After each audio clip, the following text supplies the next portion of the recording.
Hey everybody. I'm gonna kind of bounce around because I got a couple different things or ways I've thought about this video and according to like the analysis of it.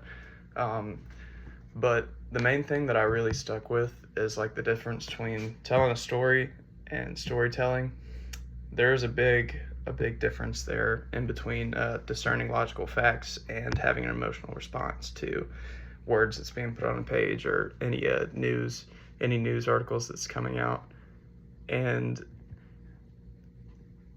stories stick with people a lot better whenever it relates back to them and their personal lives instead of seeing something that you would see on any other regular daily basis. Like, for example, seeing somebody get murdered in cold blood over some other story that's exactly it. It's some other story that just gets put in the back of your mind because you hear it every single day. But say like in some of these documentaries that we see online, they explain it a little bit better and they relate it with the family. They show the family of the individual that ended up getting murdered. You actually have feelings and emotional responses to that documentary because they're making it personable and telling a story about it. But say any other murder that doesn't involve a documentary, you're just going to think of it as another murder. But in every single case, that's the same way it is.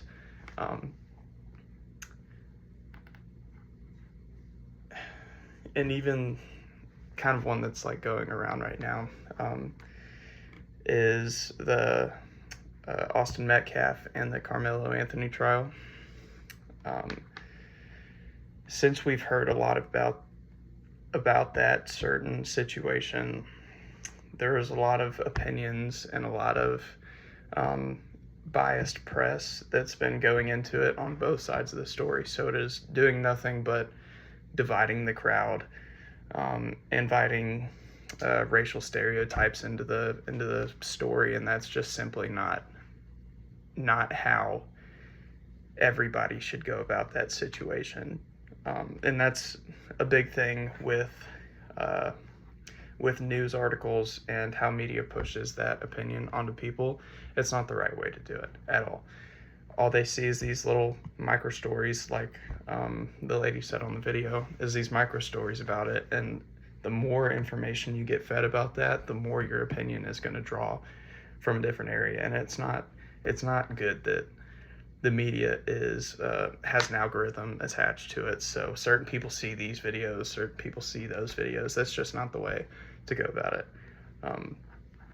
Just like solving any problem between two kids, you get both sides of the story, you figure out an interpretation of it, and you go on about your day and you figure out a solution.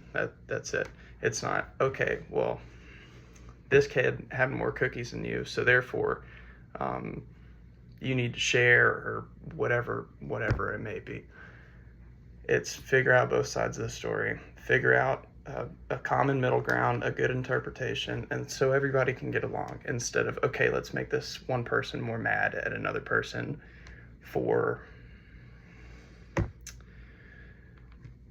whatever it may be. And that kind of went into my reflection of, like, can you recall a time when he transformed a negative story into a more thoughtful?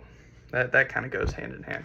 I don't think that people should be divided and so far apart due to one-sided narrative.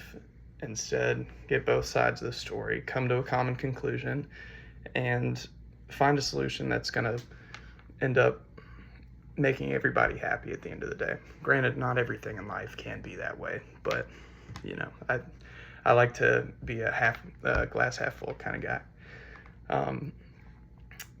But whenever she said that humans consume up to 16 gigabytes of data per day, that is ridiculous. That's so, it's so amazing to think about with how little we take away from that every single day.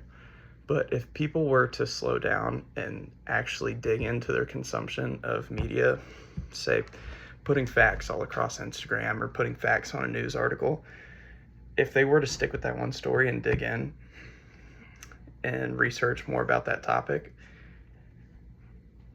you would actually have something to take away from it instead of they take up this many gigabytes a day. Because you can ask any person in the world, they do not feel that way. They do not feel like they have that much attention drawn and like retain that much information. But if you were to slow down what you're consuming and actually dig in and research what you're taking in, then you would have a lot more to take out of it. That's it for this week, guys. I hope everybody had a good weekend and enjoys their 4th of July. See y'all later.